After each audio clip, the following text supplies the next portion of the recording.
ஒரு மிஷினரி என்கிறபடியினால எந்த சபை பாகுபடுத்த நிலையில் பேசுவதற்கு ஆண்டவர் எனக்கு உதவி செய்திருக்கிறார். ஆனால் என்னுடைய ஒரு அனுபவத்தை சொன்னேன் என்றால் உங்களுக்கு தெரியும். 1980 வருடத்தில் நான் இங்கிலாந்தில் ஒரு பெரிய மிஷன் கான்ஃபரன்ஸில் பேசும்படியாக அழைக்கப்பட்டிருந்தேன்.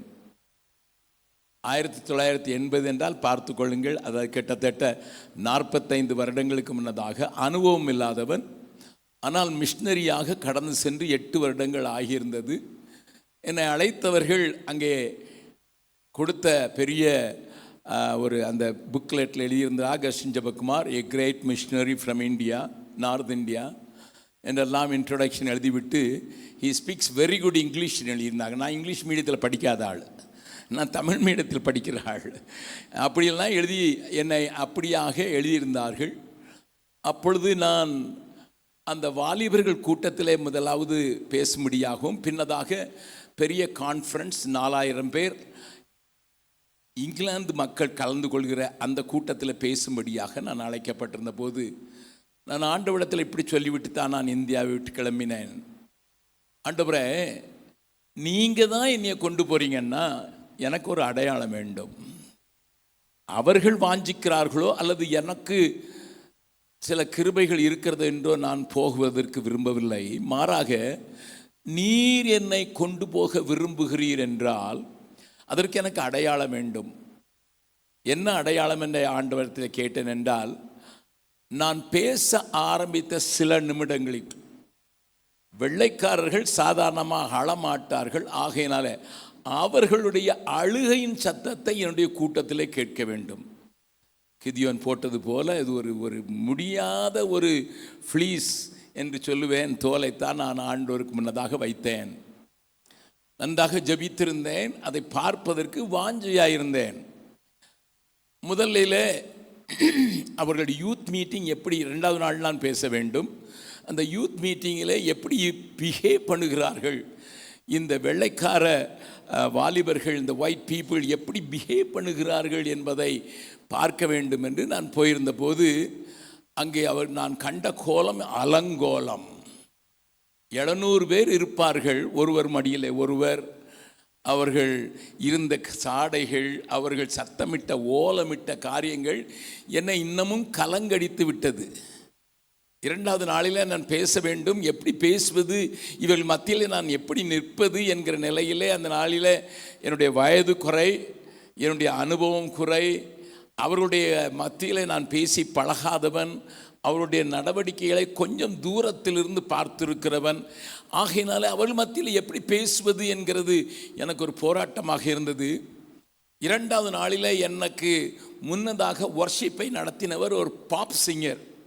அவர் ராக் மியூசிக் போட்டுக்கொண்டு அவர் எல்லாரையும் ஆட வைத்து கொண்டு இருக்கிறார். எனக்கு இன்னமும் வேதனையாகிவிட்டது, நான் இவர்கள் மத்தியில் எப்படி பேசுவேன் என்று. ஆனால் ஆவியானவர் நம்மை எடுத்து கையாளும் போது என்ன நடக்கும் என்பதை அந்த கூட்டத்திலே நான் பார்ப்பதற்கு ஆண்டவர் உதவி செய்தார்.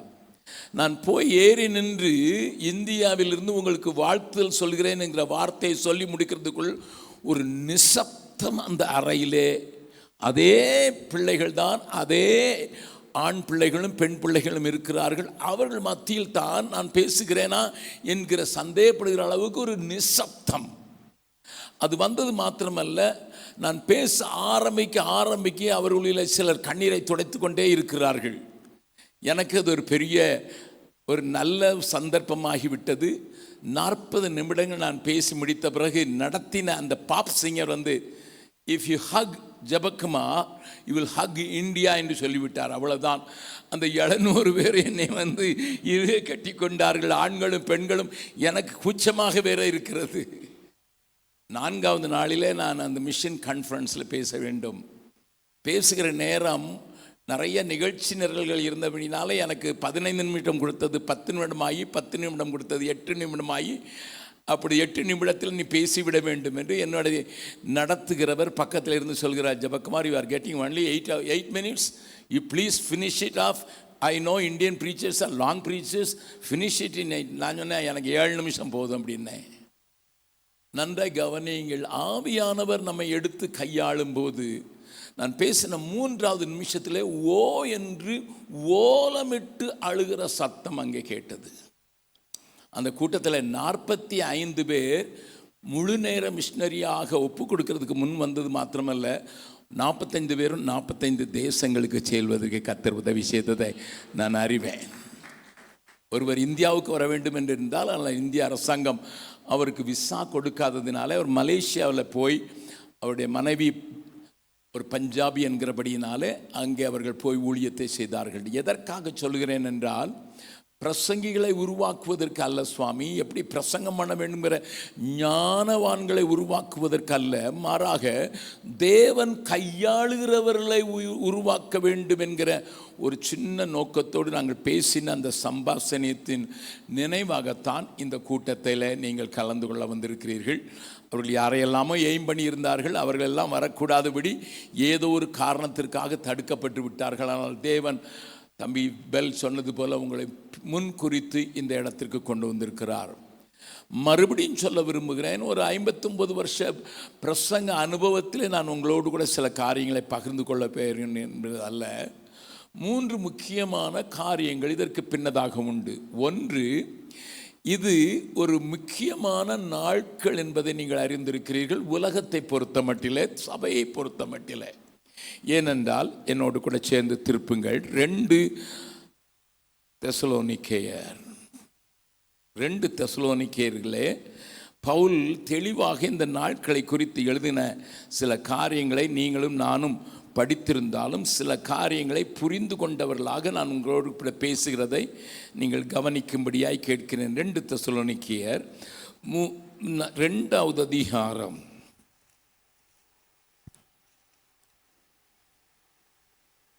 10வது வசனத்தையும் 11வது வசனத்தையும் 12வது வசனத்தையும் வாசிக்க போகிறோம். கெட்டு போகிறவர்களுக்குள்ளே அநீதியினால் உண்டாகும் சகலவித வஞ்சகத்தோடும் இருக்கும் நன்றாய் கவனிங்கள். ரட்சிக்கப்படத்தக்கதாய் சத்தியத்தின் மேலுள்ள அன்பை அவர்கள் அங்கீகரியாமல்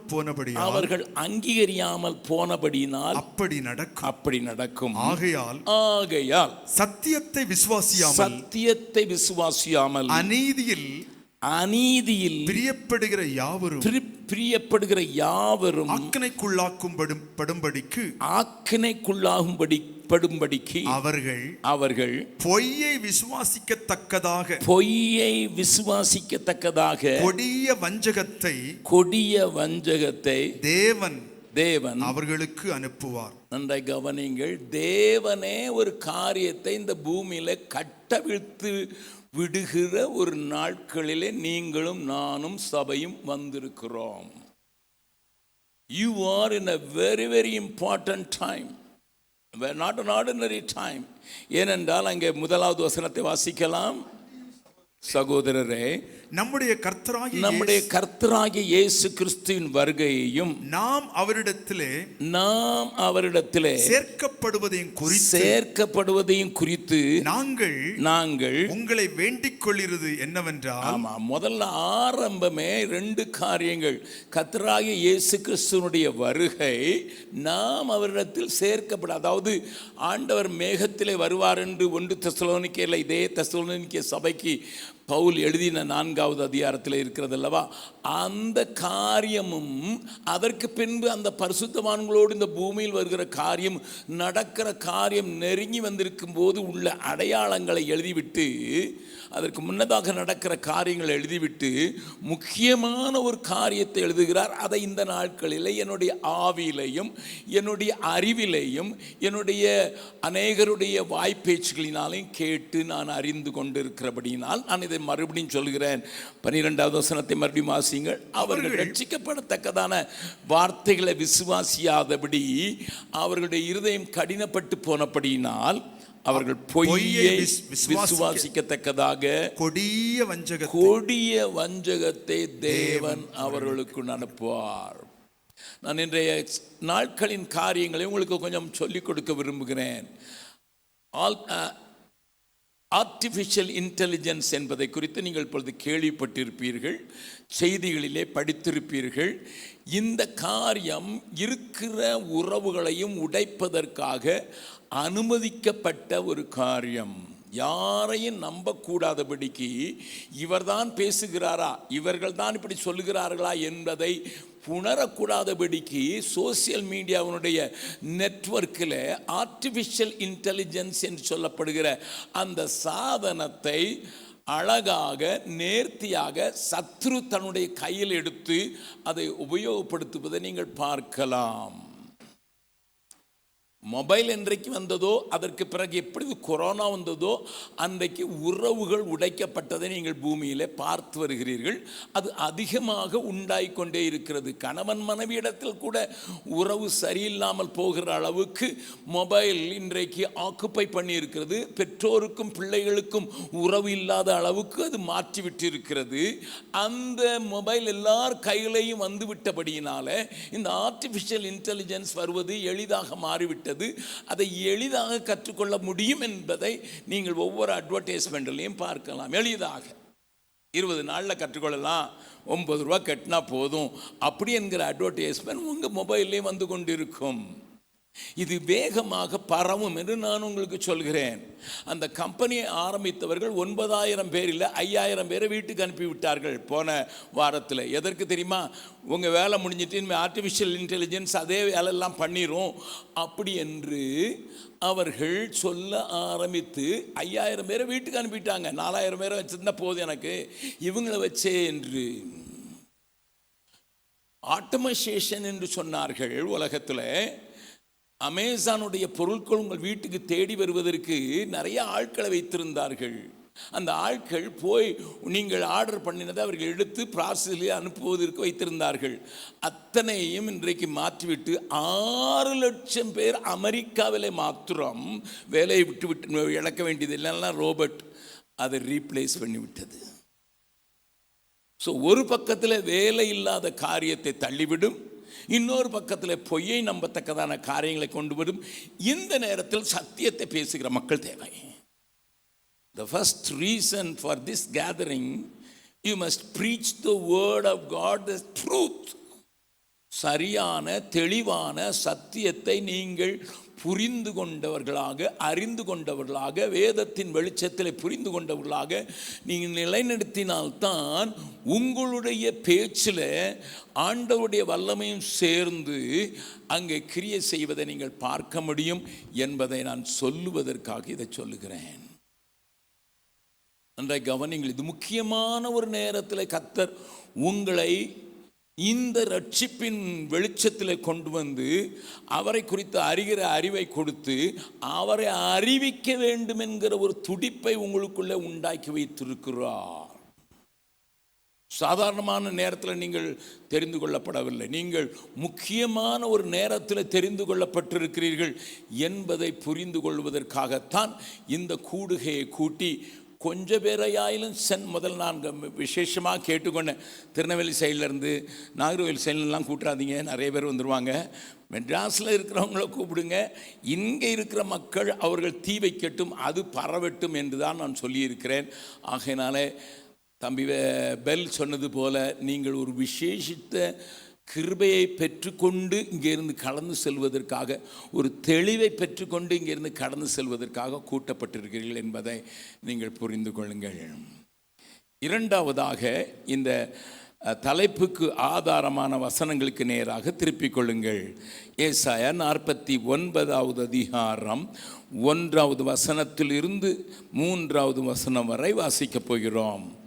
ஏசாயா 49வது அதிகாரம் 1வது வசனத்திலிருந்து 3வது வசனம் வரை. தீவுகளே எனக்கு செவி கொடுங்கள், தூரத்தில் இருக்கிற ஜனங்களே கவனியுங்கள். ஆமா, the message is for people those who are far off also.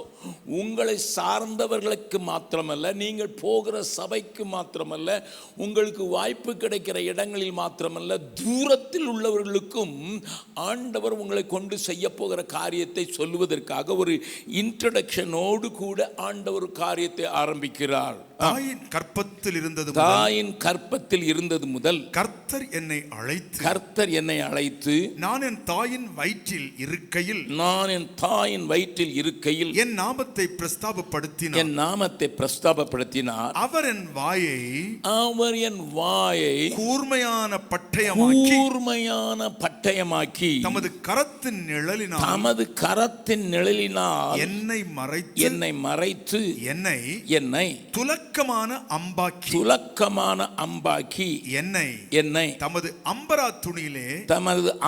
துணியிலே மூடி வைத்தார். அவர் என்னை நோக்கி நீ என் தாசன் இஸ்ரவேலே நான் உன்னில் மகிமைப்படுவேன் என்றார். இது இதனுடைய அந்த கூட்டங்களுடைய இரண்டாவது நோக்கம். ஆண்டவர் தெரிந்து கொண்ட மக்களை எடுத்து அவருடைய வாயை கூர்மையான பட்டயத்தை போலவும் ஆண்டவருடைய கையிலே வைக்கப்பட்டிருக்கிற துலக்கமான அம்பாகவும் மாற்ற வேண்டும் என்கிற ஒரு சின்ன ஆசையை நிறைவேற்றுவதற்காக இந்த 3 நாட்கள் ஆண்டவர் உங்களை கூட்டி சேர்த்திருக்கிறார். அம்பு என்று சொல்லும்போது 3 காரியங்கள் உங்களுக்கு ஞாபகம் வர வேண்டும். அம்பும் சரியாக இருக்க வேண்டும், வில்லும் சரியாக இருக்க வேண்டும், எய்கிறவனும் சரியாக இருக்க வேண்டும். 3 முக்கியமானவைகள். நான் ஆண்டவருடைய கையிலே அம்பாக மாற வேண்டும் என்றால் எனக்கு என்னுடைய வாழ்க்கையில் இந்த 3 குறித்த தெளிவு இருக்க வேண்டும். நான் சரியான அம்பாக இருக்க வேண்டும், கூர்மையான அம்பாக இருக்க வேண்டும், குறிப்பாக பாய்கிற அம்பாக இருக்க வேண்டும். அது முதலாவது தேவை. அதை நாம் கொஞ்சம் ஆழமாக நாளைய தினத்தில் பார்க்கலாம். ஆனால் 2வதாக முக்கியமான ஒரு காரியத்தை நீங்கள் புரிந்து கொள்ள வேண்டும்.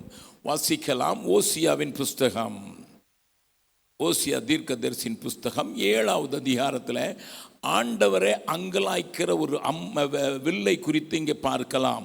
16வது வசனத்தை வாசிக்கலாம். திரும்புகிறார்கள். ஓசியா 7:16. திரும்புகிறார்கள், ஆனாலும் உன்னதமானவிடத்திற்கு அல்ல, மோசம் போக்குகிற வில்லை போல் இருக்கிறார்கள். போதும்.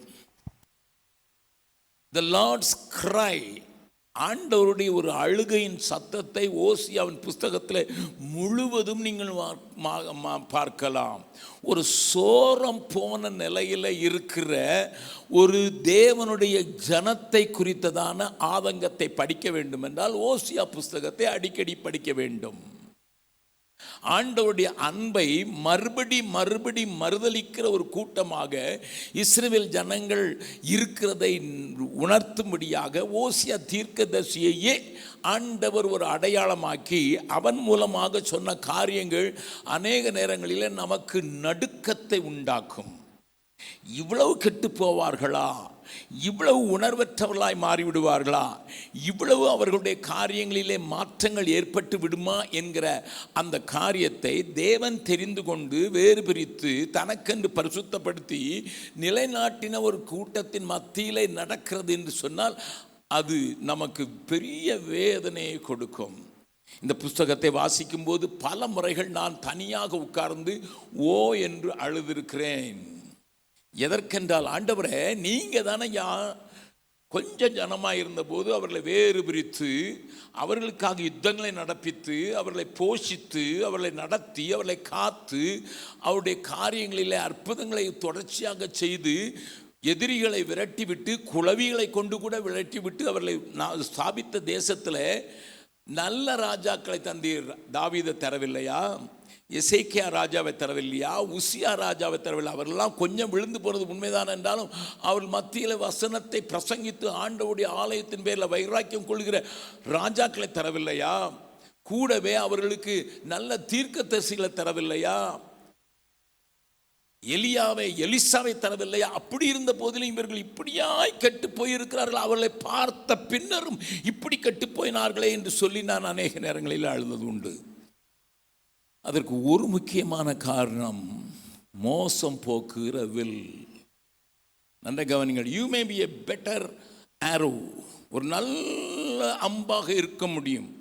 ஆனால் உங்களை வைத்து எய்கிற மனிதன் அதை மோசம் போக்குகிற வில்லிலே வைத்திருந்தான் என்றால் அது குறிவைக்க வேண்டிய இடத்துக்கு போகாது, குறிவைக்க வேண்டிய இடத்திற்கு போய்விடும். ஆண்டவர் நம்ம இந்த இடத்துக்கு கொண்டு வந்திருக்கிறதுக்கு ஒரு நோக்கம், நம்முடைய சபைகளை குறித்த ஒரு பெரிய பாரம் உங்களுக்கு உண்டாக வேண்டும் என்றுதான். கூடுகிறார்கள், ஆலயங்களையும் கட்டுகிறார்கள். அந்த வசனத்தில் ஒரு வசனத்தை பார்க்கலாம். 8வது அதிகாரம் 14வது வசனத்தை வாசியுங்கள். தன்னை உண்டாக்கினவரை மறந்து கோவில்களை கட்டுகிறான். போதும். பெரிய பெரிய ஆலயங்கள் ஆங்காங்கே எழும்பி நிற்கிறதற்காக ஆண்டவருக்கு நன்றிதான். ஆனால் தன்னை உண்டாக்கினவரை மறந்து கோயில்களை கட்டுகிறான் என்பது ஆண்டவருடைய ஆதங்கம். அதோடு கூட ஆண்டவர் என்ன சொல்கிறார் பாருங்கள், 12வது வசனம். வேதத்தின் மகத்துவங்களை அவர்களுக்கு எழுதி கொடுத்தேன், அவைகளை அந்நிய காரியமாக எண்ணினார்கள். அவர்களை அந்நிய காரியமாக எண்ணினார்கள். They don't want to listen to the truth as such. சத்தியத்தை கேட்கக்கூடாத அளவுக்கு அவங்க செவிகள் இப்படியாக மந்தமாகிவிட்டது என்பது போல காட்சியளிக்கிறதை ஆண்டவர் இங்கே விளக்குகிறார். அருமையான சகோதரிகளே, ஆண்டவர் உங்களை ஒரு நோக்கத்தோடு இப்படிப்பட்டவர்கள் மத்தியில் தெளிவாக இது பொய், இது தேவனுடைய வார்த்தைக்கு இல்லாதது என்பதை தெளிவாக காண்பித்து கொடுக்கிற வாயாக, உங்கள் வாய்கள் கூர்மையான பட்டயமாக மாற்றப்படுவதற்கு தேவையை நீங்கள் உணர்ந்து கொண்டாலே போதும். நான் உங்களை ஆயத்தப்படுத்த போகிறேனா இல்லையா என்பது எனக்கு தெரியாது. ஆனால் ஒன்று தெரியும், இந்த தேவையை நீங்கள் புரிந்து கொண்டால் நீங்கள் சாதாரணமாக ஏதோ ஒரு பிரசங்கத்தை செய்தோம் என்று நீங்கள் செய்ய முடியாது. ஏனென்றால் இன்றைக்கு பிரசங்கியார்கள் எல்லாரும் தேவைகளை மாத்திரம் மனதிலே கொண்டு பிரசங்கிக்கிறவர்களாக மாறிவிட்டார்கள். தேவனுடைய மனதில் என்ன இருக்கிறது என்பதை குறித்து அநேகருக்கு கவலை இல்லை. யாருக்கு தேவை இல்லை இந்த உலகத்தில்? எல்லாருக்கும் தேவை உண்டு. குடும்பத்தில் தேவை உண்டு, பணத்தேல தேவை உண்டு, உறவுகளிலே தேவை உண்டு, பிள்ளைகளை குறித்த கனவுல நமக்கு அநேக காரியங்கள் தேவை உண்டு. இப்படி பல தேவைகள் இருக்கிற நேரத்தில் தேவைகளை மாத்திரமே மனதில் கொண்டு அதற்கு மேலான சாந்தை பூசுகிற, சாரமற்ற சாந்தை பூசுகிறவர்களாகத்தான் அநேகர் 99% பிரசங்கம் மாறி இருக்கிறதுன்னு நான் தைரியமாக சொல்லுவேன்.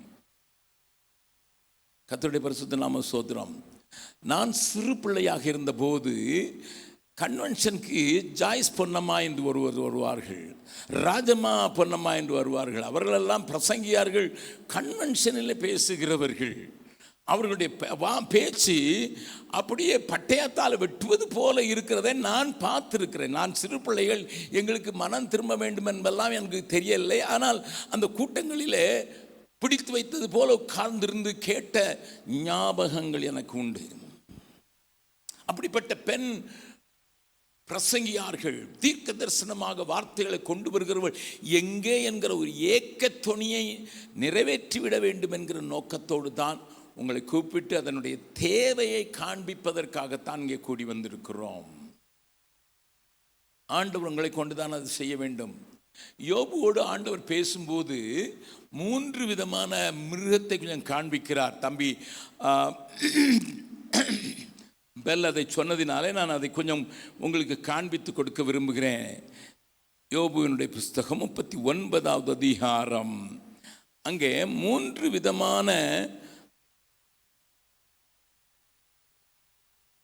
மிருகங்களை ஆண்டவர் காண்பித்து கொடுக்கிறார். அவனுக்கு பதிலாக பேசும்போது யோபு 39வது அதிகாரம் அங்கே 5வது வசனத்தை முதல் வாசிக்கலாம். காட்டுக்கழுதையை தன்னிச்சையாய் திரிய விட்டவர் யார்? அந்த காட்டுக்கழுதையின் கட்டுகளை அவிழ்த்தவர் யார்? அதற்கு நான் வனாந்தரத்தை வீடாகவும் உவர் நிலத்தை வாசஸ்தலமாகவும் கொடுத்தேன். இதை குறித்து நான் அதிகமாக பேச போகவில்லை. ஆனால் காட்டுக்கழுதையினுடைய சுபாவத்தை 7வது வசனத்தில் நீங்கள் அழகாக பார்க்கலாம். அது பட்டணத்தின் இரைச்சலை அலட்சியம் பண்ணி ஓட்டுகிறவனுடைய கூக்குரலை மதிக்கிறதுல nobody could direct it, nobody could guide it. நல்லா கவனிங்க. யாரும் அதை ஓட்டவும் முடியாது, அதைக்கு வழிகாட்டியாக இருக்கவும் முடியாது. அது தன்னிச்சையாக தெரியும். அதை இன்னொரு வார்த்தையில் சொல்லணும்னா டைரக்ஷன்லெஸ், அதுக்கு திசையே தெரியாது. இஷ்டம் போல ஓடிக்கொண்டே இருக்கும். ஒவ்வொரு நிலத்தை பாட்டு ஓடிக்கொண்டிருக்கும். எதற்கு ஓடுகிறது தெரியாது. நாகர்கோயில் பக்கத்தில் ஒரு பழமொழி சொல்வார்கள், நாய்க்கு வேலை இல்லை ஆனால் அது எந்த நேரம் பிஸியாகவே இருக்கும் என்று. ஒரு வேலையும் இல்லை ஆனால் ரொம்ப பிஸியாக இருக்கு. இங்கே ஓடு அங்கே ஓடு, இங்கே ஓடு அங்கே ஓடு, இங்கே ஓடு. முந்தா நாள் ராத்திரி நான் தூங்கவே இல்லை. எங்கள் வீட்டு பக்கத்தில், நான் ஆக்ஷன் சென்டர் பக்கத்தில் 3 நாய்கள் 12 hours கம்ப்ளீட்டாக 6 மணிக்கு ஆரம்பிச்சது காலையில் 6 மணி வரையும் கத்திக்கிட்டே இருக்கு. எது கத்திச்சுன்னே தெரியாது எனக்கு.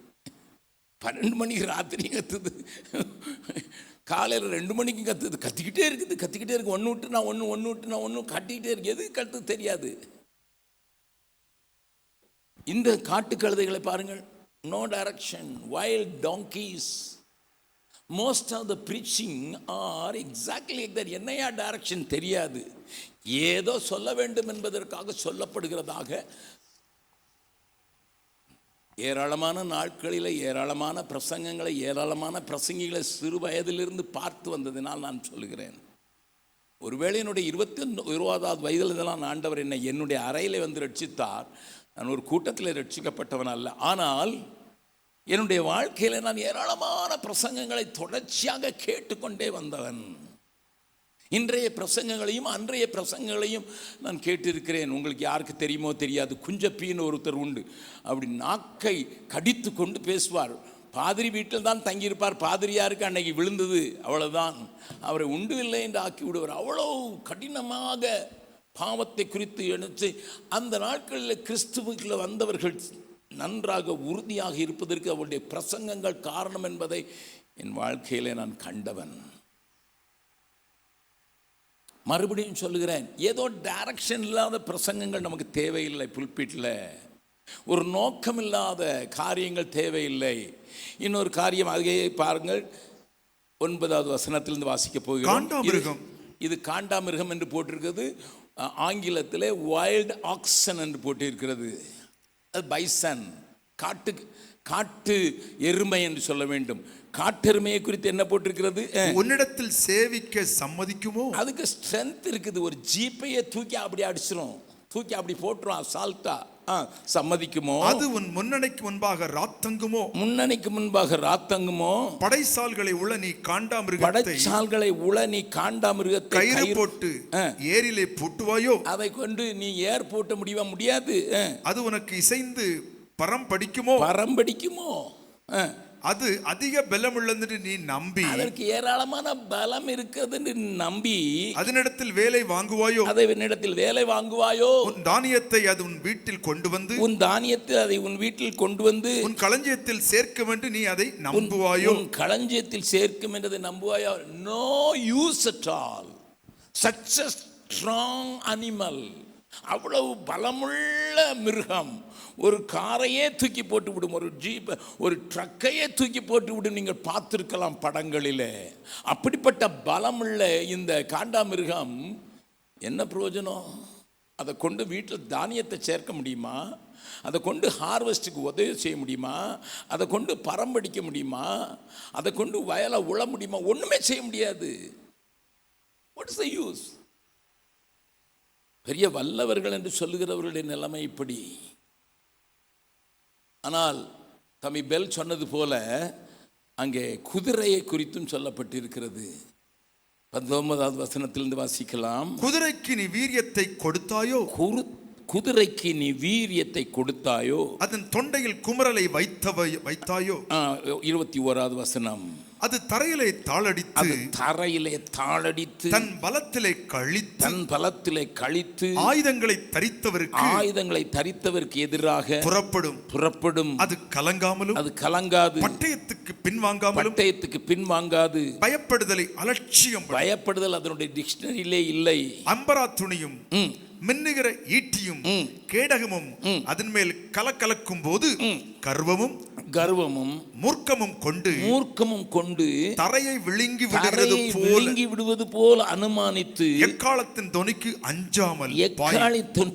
அஞ்சாமல் பாயும். எக்காலம் தொனிக்கும் போது அது நிகி என்று கனைக்கும் யுத்தத்தையும் படைத்தலைவரின் ஆர்ப்பரிப்பையும் சேனைகளின் ஆரவாரத்தையும் தூரத்திலிருந்து மொப்பம் பிடிக்கும். அதற்கு வார் என்று சொன்னாலே அதற்கு உள்ளுக்குள்ளே ஒரு பெரிய சக்தி உருவாகி அதை எதிர்நோற்பதற்கு அது ஆயத்தமாக இருக்கிறது. ஏனென்றால் கண்கள் ஒரே திசையை பார்க்கும்படியாக அங்கே போடப்பட்டிருக்கிறது. அதற்கு உரைகள், அதில் உட்கார்ந்து இருக்கிற ஒரு ரைடர் எங்கே சொல்ல வேண்டும் என்பது அதற்காகத்தான் அது காத்திருக்கிறது. Under control and with direction, பூரணமாக கண்ட்ரோல் பண்ணப்பட்ட இடத்துல நடத்துகிறவர் என்ன செய்கிறாரோ அதன்படி செயல்படுவதற்கு தன்னை விட்டு கொடு. அவ்வளவு பலம் இருக்கிறது, அவ்வளவு வேகம் இருக்கிறது, அவ்வளவு வைராக்கியம் இருக்கிறது. ஆனால் நடத்துவோர் கையில் அடங்கி இருக்கிற ஒரு வார் ஹார்ஸையும் இங்கே பார்க்கிறோம். இன்றைக்கு அநேக பிரசங்கங்களில் மிகவும் கோர்ப்பமானவர்கள் மாத்திரம்தான் தேவ ஆவியானவரால் சொல்லப்படுகிற வார்த்தையை ஜனங்களுக்கு சொல்லி ஜனங்களை தேவனை விரும்புகிற இடத்திற்கு கொண்டு வந்து நிறுத்துகிறார்கள் என்று நான் தைரியமாக சொல்ல முடியும். ஆகையினால் தான் நான் சகோதரியோடு கூட பேசும்போது சொன்னேன், கொஞ்சம் பேரை கொண்டு வாருங்கள், அவர்களுக்கு ஒரு பேசிக்கான சில காரியங்களை காண்பித்து கொடுத்தால் அவர்கள் சபைகளின் மத்தியில் ஊடுருவி செல்கிறவர்களாக மாறிவிடுவார்கள். அவர்களை கொண்டு ஆண்டவர் சென்னை பட்டணத்தில் ஒரு பெரிய அசைவை உண்டாக்குவார் என்று என்னுடைய ஆவியிலே உணர்கிறேன் என்று சொல்லித்தான் உங்களை கூட்டு வந்திருக்கிறார்கள். நீங்களும் நேரம் எடுத்து வந்ததற்காக ஆண்டவருக்கு நன்றி செலுத்துகிறேன்.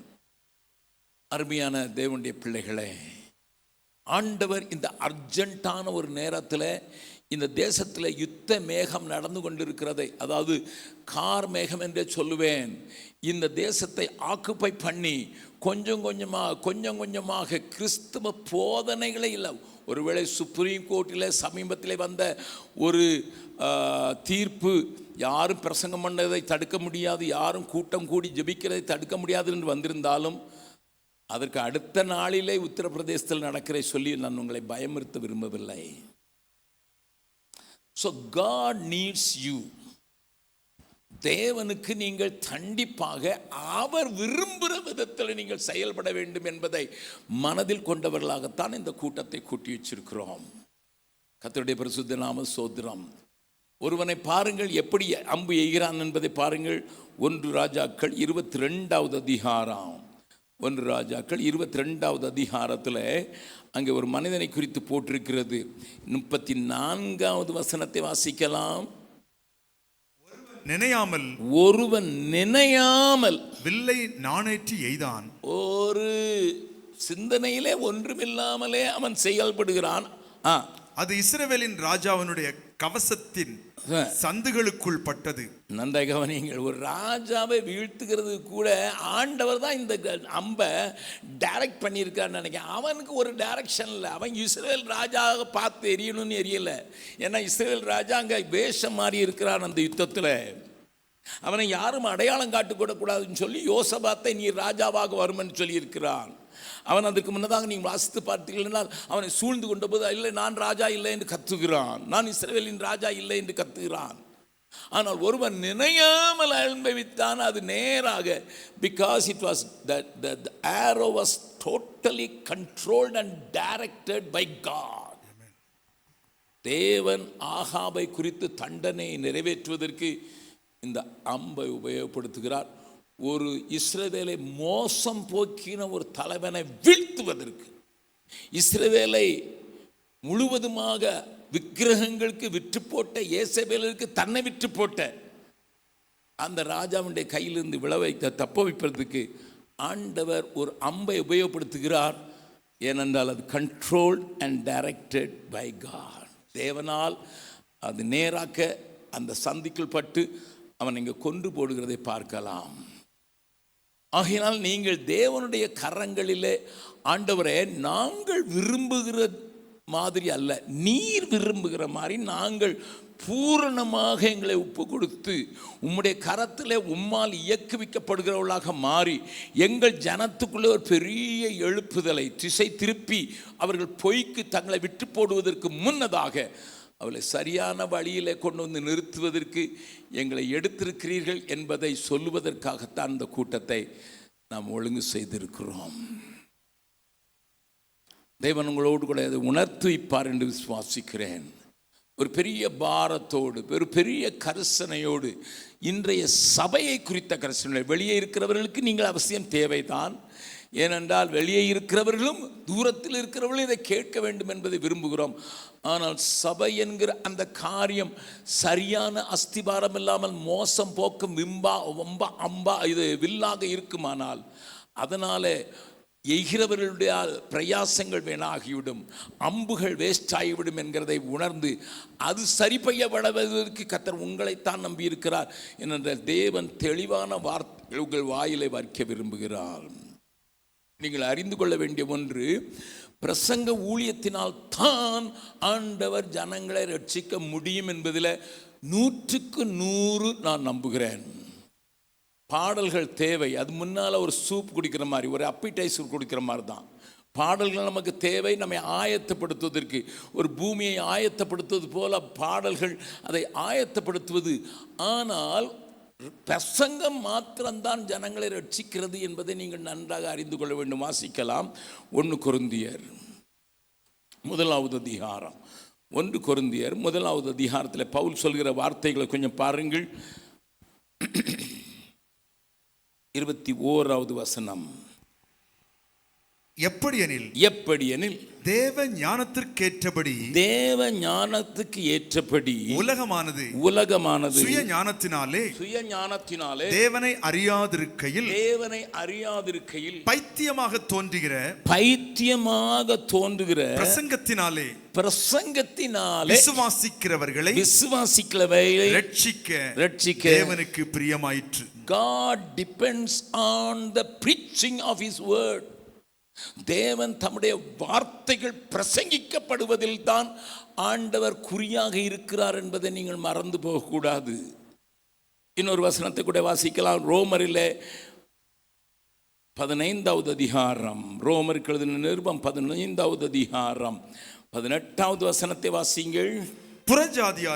புறஜாதியாரை வார்த்தையினாலும், முதலாவது வார்த்தையினாலும் செய்கையினாலும், அதற்கு பிறகுதான் செய்கையினாலும் கீழ்ப்படிய பண்ணும்படிக்கு அற்புத அடையாளங்களின் பலத்தினாலும் தேவ ஆவியின் பலத்தினாலும் கிறிஸ்துவானவர் என்னை கொண்டு நடப்பித்தவைகளை சொல்வதல்லாமல் வேறொன்றையும் சொல்ல நான் துணிவதில்லை. நன்றாக கவனிங்க. பிரஜாதியானவரை வார்த்தையின் முதலாவது வார்த்தை பிரசங்கிக்கப்பட வேண்டும். அதனால்தான் அடுத்த 19வது வசனத்தில் சுவிசேஷத்தை பூரணமாய் பிரசங்கித்திருக்கிறேன் என்று தைரியமாக சொல்கிறான். அதை அடிப்படையாக கொண்ட ஒரு வார்த்தையை நான் உங்களுக்கு சொல்லிக் கொடுக்க விரும்புகிறேன். என்ன தெரியுமா? பழைய ஏற்பாட்டு தீர்க்கதரிசிகளுக்கு 4 tellers என்று பேர், அதாவது வருங்காரியங்களை முன்னறிவிப்பவர்கள். ஆனால் புதிய ஏற்பாட்டு தீர்க்கதரிசிகளுக்கு 4th tellers என்று பேர். 4th tellersனா எடுத்து இயம்புகிறவர்கள். எழுதப்பட்ட வார்த்தை இந்த ஜனத்திற்கு இந்த நேரத்திற்கு உரியது என்பதை எடுத்து காண்பிப்பதற்கான் பிரசங்கியினுடைய பிரதான வேலை. ஆகையினால்தான் ஆதியிலே அந்தியோகியாவில் இருந்த சபையிலே தீர்க்கதரிசிகளாகவும் போதகர்களாகவும் இருந்தார்கள் என்கிற வார்த்தையை ஆவியானவர் எழுதி வைத்திருக்கிறார். தீர்க்க தரிசனம் என்றால் எல்லாமே வர்றது, நாளைக்கு ரஷ்யா சண்டை போட போகுது, நாளைக்கு ஜப்பான் சண்டை போட போகுது, அப்படி என்கிறது வார்த்தை அல்ல. அவைகளை தீர்க்க தரிசனம் உண்டு, அவளை நான் தனியாக பிரிக்க விரும்புகிறேன். ஆனால் எல்லா பிரசங்கியாரும், ஏனென்றால் வசனத்தை பாருங்கள். ரோமர் 12வது அதிகாரம், ரோமருக்கு எழுதின நிருபம் 12வது அதிகாரத்தில் ஆண்டவர் ஒரு காரியத்தை எழுதுகிறார். அருளப்பட்ட கிருபையின்படியே 6வது வசனத்திலிருந்து வாசிக்க போகிறோம். நமக்கு அருளப்பட்ட கிருபை, ஒரு நிமிஷம் நிறுத்துங்கள். நமக்கு அருளப்பட்ட கிருபையின்படியே, அதாவது கிருபை, அது 3வது வசனத்தில் எனக்கு அருளப்பட்ட கிருபையினாலே என்று சொல்கிறார். நமக்கு அருளப்பட்ட கிருபையின்படியே. அப்போ 2 விதமான வரங்கள் உண்டு. நன்றாக கவனிங்கள். ஒன்று ஆவிக்குரிய வரங்கள் 9. ஆவிக்குரிய வரங்கள் 9. ஒரு மனிதனை ஆண்டவராகிய கர்த்தர் ஆட்கொண்டு ஆவியானவர் அவரை மேற்கொண்டு ஆவியானவர் அவனை உபயோகப்படுத்த போது எல்லா ஆவியிலே நிறைந்த மனிதர்களுக்கும் இந்த 9 வரங்கள் கிரியை செய்யும். ஒருவேளை இது உங்களுக்கு கொஞ்சம் விளங்காமல் இருக்கலாம். இதை நீங்கள் நன்றாக அறிந்து கொள்ள வேண்டும். எப்படி என்பதை நான் உங்களுக்கு சின்ன ஒரு உதாரணத்தில் எப்பொழுதும் சொல்லுவது வழக்கம், இங்கேயும் சொல்லுவது நல்லதுன்னு பாருங்கள். இப்போ தம்பி ஜெரோம் இருக்கிறார், கொஞ்சம் வயலின் மட்டும் போடுப்பா.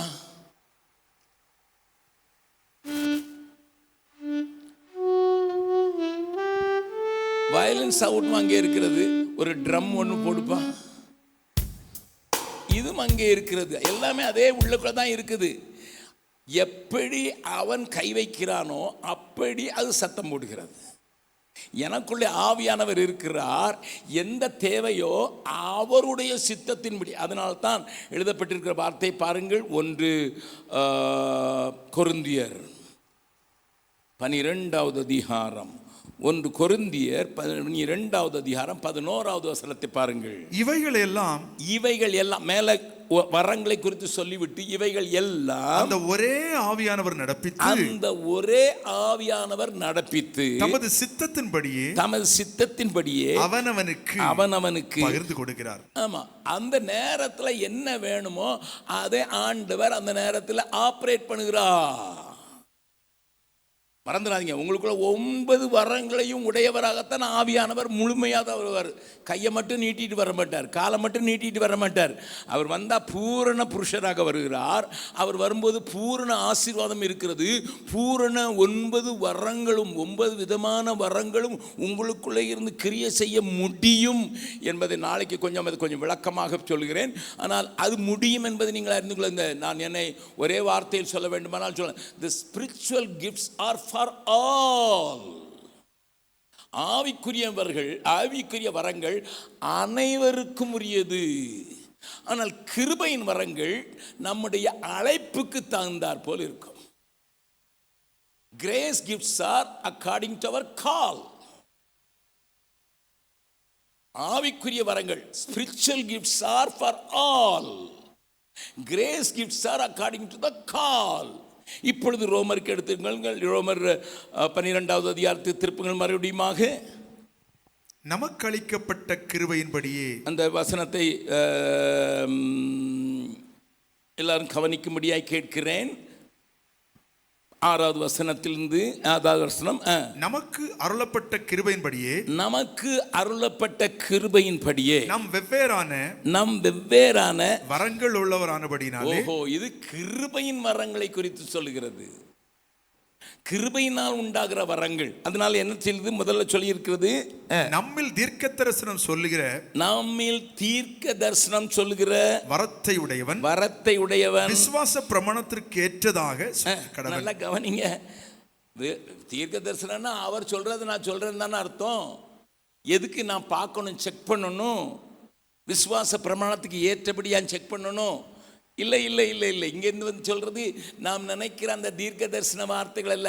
இது ப்ரீச்சிங்கை சொல்கிறது. நான் ப்ரீச் பண்ணும்போது என்னோட வாயிலிருந்து இந்த ஜனத்திற்கு இந்த நேரத்திற்கு இந்த வார்த்தையை தேவன் தருகிறார் என்பது தீர்க்க தரிசன வார்த்தை. அப்பொழுது தீர்க்கதரிசி ஆகிறான். அந்த தீர்க்க தரிசனம் சொல்கிறவன் விசுவாச பிரமாணத்தை மீறி சொல்லிவிடக்கூடாது என்பதை இங்கே உணர்த்து வைக்கிறார் ஆவியானவர் பவுலின் மூலமாக.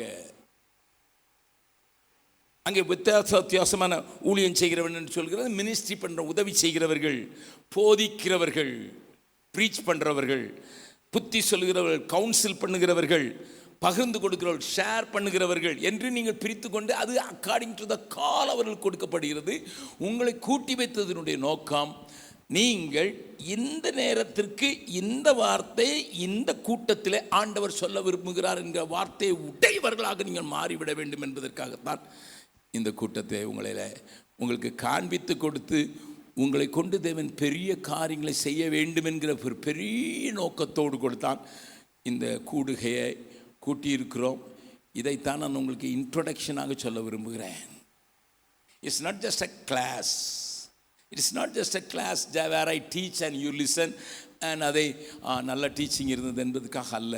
மாறாக நீங்கள் யார் என்பதை புரிந்து கொண்டு ஆண்டவருடைய கையிலே அம்பு எய்கிறவருடைய கையிலே மாறிவிடுவது மாத்திரமல்ல, நீங்கள் கூர்மையான அவர் எய்ய வேண்டும் என்கிற இடத்திற்கு போகத்தக்கதான சரியான பிளாட்ஃபார்மை உடையவர்களாக நீங்கள் மாற்றிவிட வேண்டும் என்கிற ஒரு பெரிய ஆதங்கத்தை உடையவர்களாகத்தான் ஒரு சிலரையாயிலும் கூப்பிட்டு இவ்வளோ தூரத்தில் வந்து எல்லாரும் பாடுபட்டு உங்களுடைய வேலைகளை ஒதுக்கி விட்டு குடும்பத்தை கொஞ்சம் ஓரம் தள்ளிவிட்டு உங்களுடைய கரிசனைகளை கொஞ்சம் தள்ளிவிட்டு இங்கே வந்திருக்கிறதுடைய பெரிய நோக்கம், God has brought you to prepare you for this hour.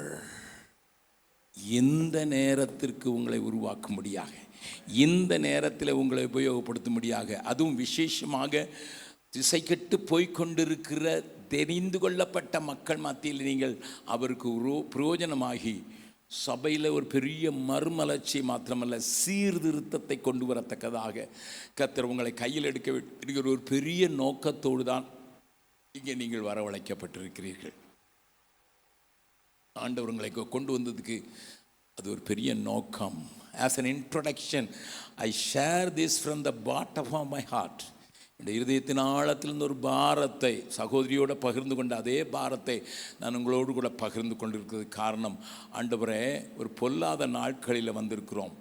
தெரிந்து கொள்ளப்பட்டவர்களையும் ஏமாற்றுகிற காலம் என்று ஆண்டவர் சொன்னார் அல்லவா? தெரிந்து கொள்ளப்பட்டவர்களும் வஞ்சிக்கப்பட்டு போவார்கள் என்கிற அந்த வஞ்சக போதனைகள் ஏராளமாக உள்ள வர்ற நேரத்தில், இல்லை என்னுடைய ஜனமே, இது இல்லை, இதுதான் தேவன் காண்பிக்கிற வழி என்பதை தெளிவாக காண்பிக்கிறது மாத்திரமல்ல, பிரசங்கத்தினால் ரட்சிப்பு உண்டாக வேண்டும் என்பதை அழுத்தமாக தெளிவாக ஜனத்திற்கு காண்பித்து கொடுப்பதற்கு அநேக பிரசங்கியார்கள் இருக்கிறார்கள்.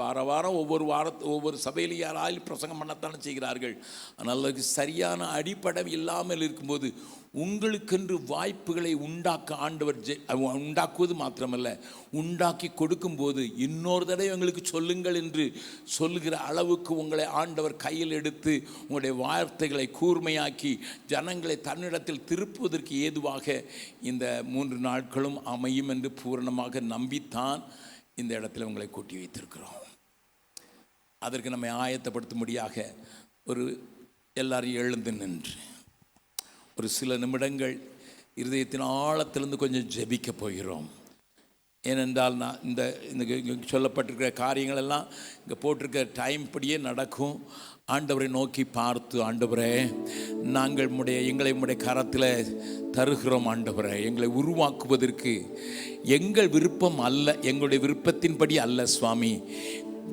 தேவன் இந்த நேரத்தில் ரொம்ப அர்ஜென்ட்டாக செயல்பட வேண்டும் என்று விரும்புகிறபடினால் இந்த காலத்தில் இன்று அன்றைக்கு எஸ்தருக்கு சொல்லப்பட்டது போல இந்த பொய்யை ஜனங்கள் நம்பகத்தக்கதான வஞ்சகத்தை ஆண்டவர் இந்த பூமியில் அனுமதிக்கிற வேளையின் ஆரம்பத்திலேயே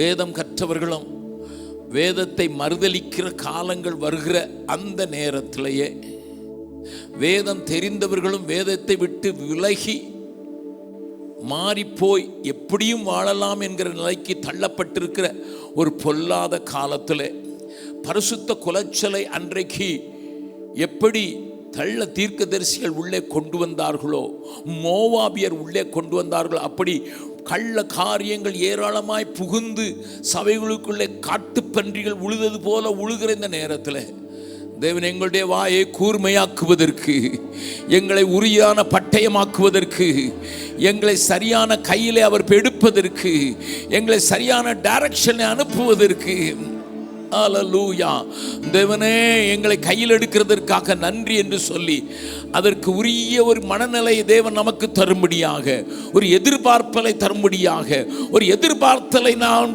தரும்படியாக, அல்லேலூயா, அல்லேலூயா, அல்லேலூயா.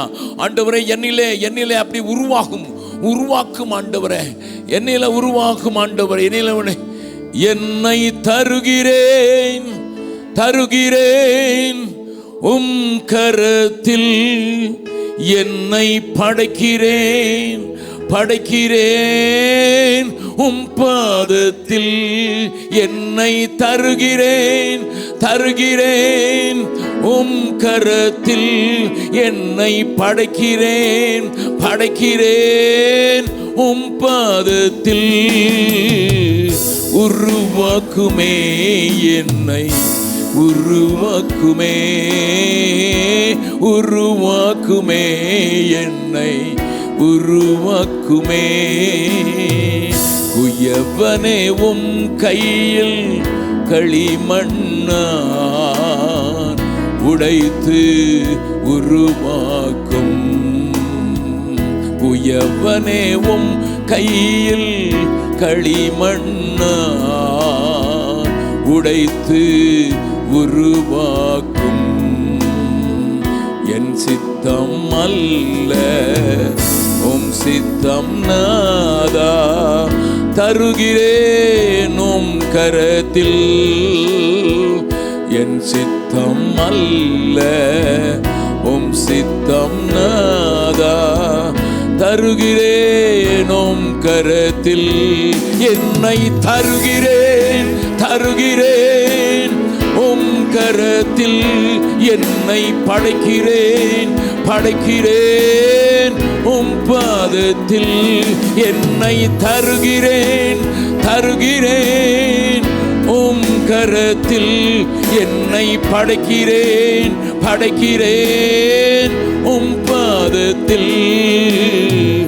உருவாக்குமே என்னை உருவாக்குமே உருவாக்குமே என்னை உருவாக்குமே. நம்மள 3 பேர் சத்தத்தை உயர்த்தி, ஆண்டவரே எங்களுக்கு கற்றுத்தாங்க சுவாமி, உடைய வசனத்தில் இருந்து அதனுடைய காரியத்தை புரிந்து கொள்வதற்கு எங்களுக்கு அந்த அண்டர்ஸ்டாண்டிங் ஹார்ட்டை தாங்க சுவாமி, புரிந்து கொள்ளுதலின் இருதயத்தை தாங்க. நாங்கள் எத்தனையோ காரியங்களை விட்டு வந்திருந்தாலும் ஆண்டவர் அவைகள் எங்களை பற்றி கொள்ளாதபடிக்கு இந்த நாட்களில் உம்முடைய சத்தத்தையும் உம்முடைய இருதயத்தின் துடிப்பையும் உம்முடைய இருதயத்தை ஜனங்களுக்கு காண்பிக்கிற எண்ணங்களையும் அப்படிப்பட்ட காரியங்களை காண்பிக்கிற ஒரு மகளாக என்னை மாற்றுவதற்கு வசனம் தியானிக்கையில் இதயமதில் ஆறுதலே, காரிருளில் நடக்கையிலே தீபமாக வழி நடத்தும். காரிருளில் நடக்கையிலே தீபமாக வழி நடத்தும். திருக்கரத்தால் தாங்கி என்னை திருச்சித்தம் போ நடத்திடுமே. குயவன் கையில் களிமண்ணான் அனுதினம் நீ வணைந்திடுமே. குயவன் கையில் களிமண்ணான் அனுதினம் நீ வணைந்திடுமே.